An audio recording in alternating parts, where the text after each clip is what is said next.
Hello everyone. तो खेसारी लाल यादव जी और डिम्पल सिंह का एक बहुत ही बेहतरीन वीडियो सॉन्ग का फुल टीजर को रिलीज कर दिया गया है और फुल वीडियो सॉन्ग का रिलीज डेट भी आ चुका है।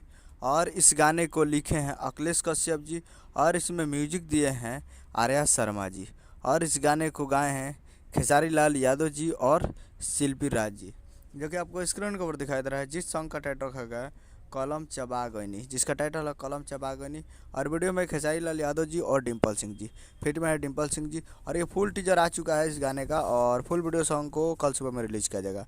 जी हाँ, full video song release in on 24 जनवरी 2025 को सुबह 7:15 पे फुल वीडियो सॉन्ग को रिलीज़ किया जाएगा। तो आप लोग कल सुबह में तैयार रहेगा 7:15 पे।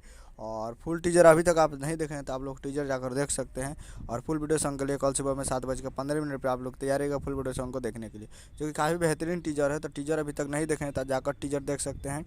Annapurna films present Bhojpuri YouTube channel Annapurna films पे जाइए और फुल वीडियो सॉन्ग को देखिए, फुल टीजर को देखिए और प्यार दीजिए। यही अपडेट था। वीडियो अच्छा लगा चैनल को सब्सक्राइब कर ब्लैक बजता कैसे खेसारी लाल यादव जी का लेटेस्ट सुनाते रहे। तो मिलता है अगले वीडियो में, तब तक के लिए जय हिंद जय भोजपुरी।